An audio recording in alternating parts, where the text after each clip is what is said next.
My dear friends, welcome in vision chemistry classes. आज की class में बायोलॉजी क्लास 12th के एक चैप्टर से पढ़ेंगे प्रश्न पारिस्थितिक पिरामिड या आहार शंकु क्या है।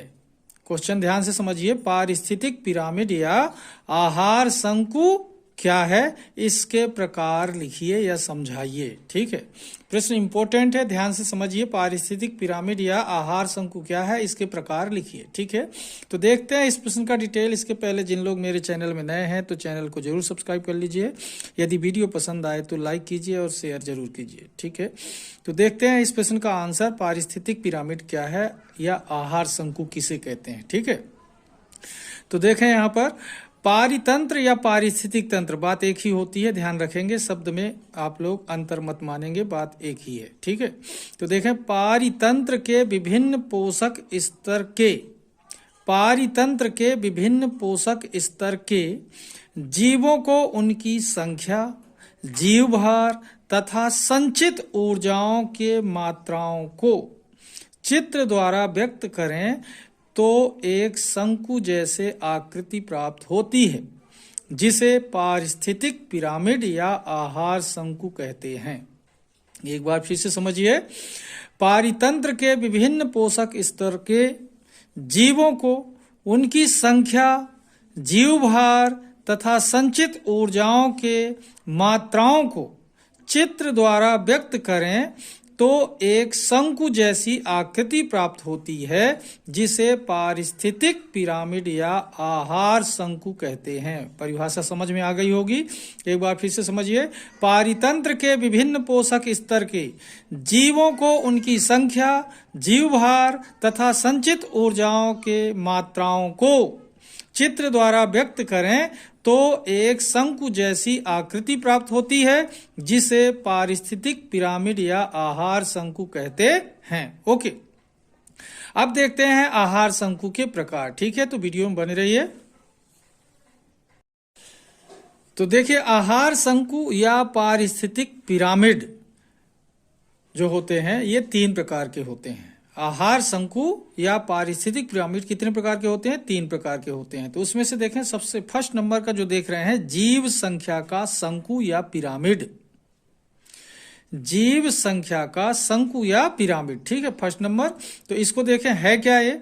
तो जब आहार श्रृंखला के पोषक स्तरों का शंकु जीवों की संख्या के आधार पर बनाते हैं। ध्यान देना, जब आहार श्रृंखला के पोषक स्तरों का शंकु या पिरामिड जीवों की संख्या के आधार पर बनाते हैं तो इसे जीव संख्या का शंकु या पिरामिड कहते हैं। यह शंकु सीधा होता है, लेकिन एक वृक्ष को आधार मानने पर यह उल्टा बनता है। ध्यान देना, अगर वृक्ष को आधार मान लिया जाए तो कैसा बनेगा ये शंकु? उल्टा बनेगा। मतलब जीव संख्या का पिरामिड या शंकु कैसा बन जाएगा? वृक्ष को आधार मानने पर उल्टा बनता है। ठीक है, एक बार फिर से देखें। जब आहार श्रृंखला के पोषक स्तरों का शंकु जीवों की संख्या के आधार पर बनाते हैं तो इसे जीव संख्या का शंकु या पिरामिड कहते हैं। यह शंकु सीधा होता है, लेकिन एक वृक्ष को आधार मानने पर उल्टा बनता है। ओके, अब देखते हैं सेकेंड नंबर का। ये कौन सा था? जीव संख्या का पिरामिड या जीव संख्या का शंकु। ओके, अब देखिए यहां पर देख रहे हैं सेकेंड नंबर, जीव भार का शंकु या जीव भार का पिरामिड। ध्यान रखना, शंकु या पिरामिड एक ही बात है। तो जीव भार का अभी क्या पढ़ा था? जीव संख्या का पिरामिड। अब देख रहे हैं जीव भार का पिरामिड। तो यहां पर देखिए, जब आहार श्रृंखला के पोषक स्तरों का शंकु जीवों के भार के आधार पर बनाते हैं तो इसे जीव भार का शंकु कहते हैं। ध्यान देना, वहां पर क्या पढ़े थे? जब आहार श्रृंखला के पोषक स्तरों का शंकु जीवों की संख्या के आधार पर बनाते हैं तो जीव संख्या का पिरामिड कहलाता है। यहां पर क्या पढ़ रहे हैं? जब आहार श्रृंखला के पोषक स्तरों का शंकु जीवों के भार के आधार पर बनाते हैं तो इसे जीव भार का शंकु कहते हैं।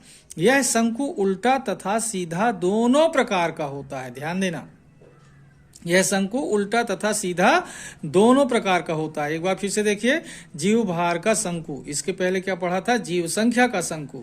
तो देखें इसमें, जब आहार श्रृंखला के पोषक स्तरों का शंकु जीवों के भार के आधार पर बनाते हैं तो इसे जीव भार का शंकु कहते हैं।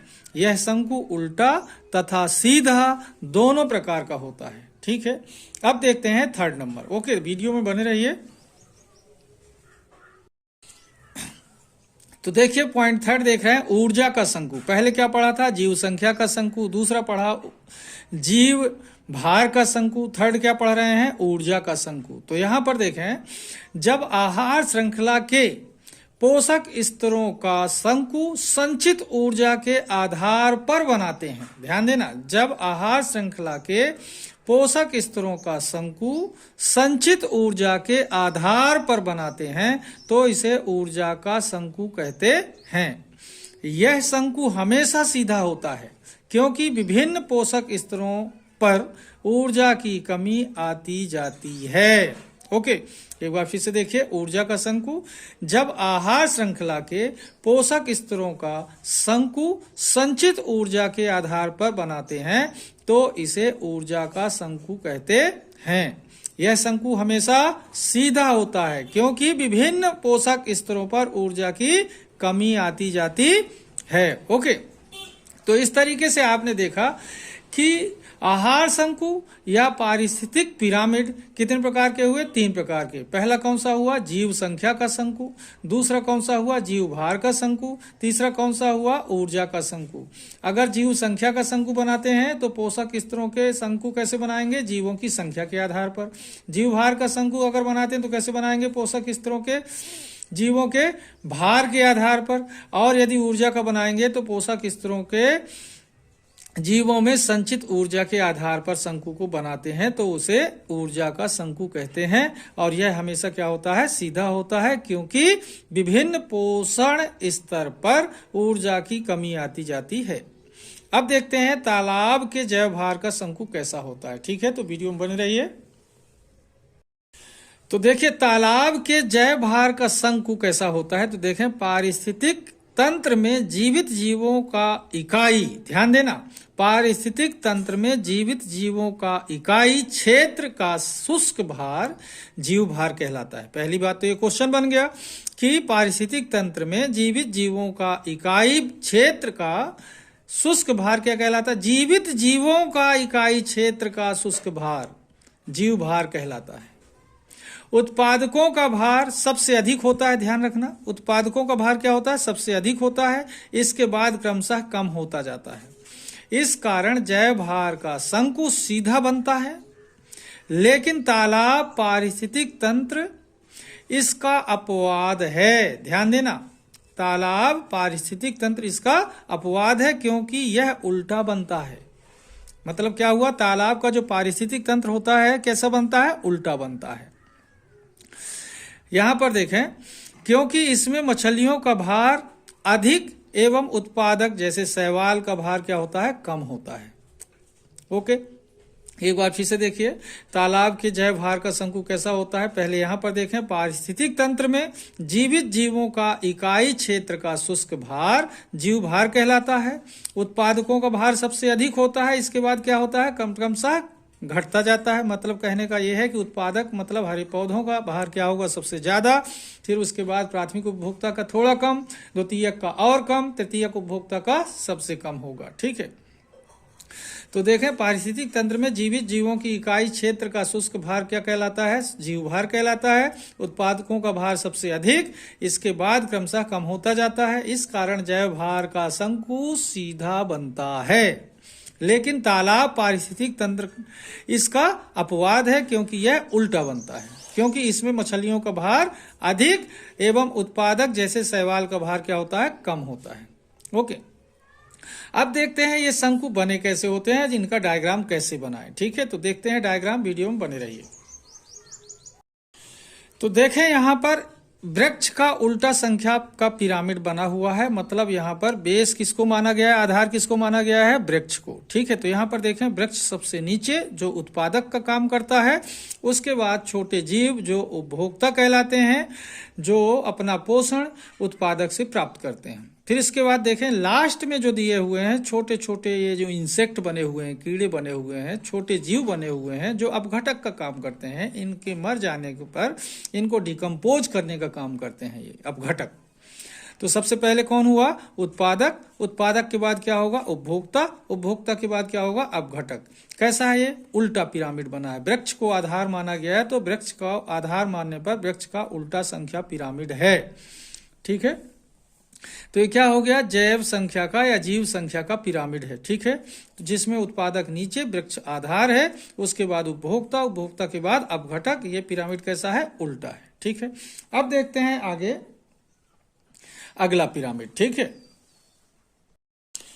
अब देखते हैं यहां पर देखिए तालाब का संख्या का पिरामिड है। ये ध्यान देना किसका है, तालाब एक पारिस्थितिक तंत्र है जिसकी संख्या का ये पिरामिड है। तो यहां पर देखिए सबसे पहले नीचे देख रहे हैं ये सीधा बना हुआ है। यहाँ पर देखें नीचे उत्पादक मतलब हरे पौधे, फिर उसके बाद प्राथमिक उपभोक्ता छोटे जीव, फिर उसके बाद द्वितीयक उपभोक्ता उससे बड़े जीव, और फिर लास्ट में देख रहे हैं सर्वश्रेष्ठ उपभोक्ता मतलब तृतीयक उपभोक्ता मतलब बड़े जीव, बड़ी मछली बनी हुई है। ठीक है, तो तालाब का संख्या का पिरामिड कैसा है, सीधा है। सबसे नीचे क्या देख रहे हैं, उत्पादक हरे पौधे बनाएंगे, फिर उसके बाद प्राथमिक उपभोक्ता छोटे जीव बनाएंगे, फिर द्वितीयक उपभोक्ता उनसे थोड़ी बड़े जीव होंगे, फिर सर्वश्रेष्ठ उपभोक्ता जो सबसे बड़े होंगे, जो यहाँ पर मछली बनी हुई है क्योंकि ये तालाब का संख्या का पिरामिड है। ठीक है, तो इस तरीके से आपने देखा कि तालाब की संख्या का पिरामिड कैसा होता है, सीधा होता है। अब देखते हैं इसके आगे एक अगला पिरामिड जो कि तालाब के जीव भार का पिरामिड होगा। ठीक है, तो अब यहां पर देखें तालाब के जीव भार का शंकु या पिरामिड कैसा बना है, उल्टा होता है। ये पारिस्थितिक तंत्र का अपवाद माना जाता है। तो यहां पर देखें हरे पौधे उत्पादक, फिर छोटे जीव प्राथमिक उपभोक्ता, फिर बड़े जीव द्वितीयक उपभोक्ता, फिर सर्वश्रेष्ठ उपभोक्ता जो मछली बनी हुई है बड़ी सी। तो ये क्या हुआ, एक उल्टा पिरामिड बना हुआ है, तालाब के जीव भार का शंकु है ये। ठीक है, इसके पहले हमने देखा था तालाब की संख्या का पिरामिड जो संख्या के आधार पर बना था, जो कैसा बना था, सीधा बना था। लेकिन ये जैव भार का, जीव भार का क्या है, शंकु है, कैसा है, उल्टा है। ठीक है, इसमें क्या है, हरे पौधे छोटे जीव, फिर बड़े जीव, फिर सबसे बड़े जीव। ये उत्पादक हैं, प्राथमिक उपभोक्ता द्वितीयक उपभोक्ता तृतीयक उपभोक्ता या सर्वश्रेष्ठ उपभोक्ता है। ठीक है, तो इस तरीके से आपने देखा पिरामिड क्या होता है, पिरामिड किस तरीके के बनते हैं, इनमें ऊर्जा का संचार कहां से कहां की तरफ होता है। यह प्रश्न एक इम्पोर्टेंट प्रश्न है जीव विज्ञान में, आपको इस साल के लिए बहुत उपयोगी है, इसे जरूर सीखिए, अत्यंत महत्वपूर्ण प्रश्न है। ठीक है, तो आज की क्लास को मैं यहीं पर समाप्त करूंगा। जिन लोग मेरे चैनल में नए हैं तो चैनल को जरूर सब्सक्राइब कर लीजिए। वीडियो अगर पसंद आए तो लाइक कीजिए और शेयर करना मत भूलिए। तब तक के लिए धन्यवाद। जय हिंद, जय भारत।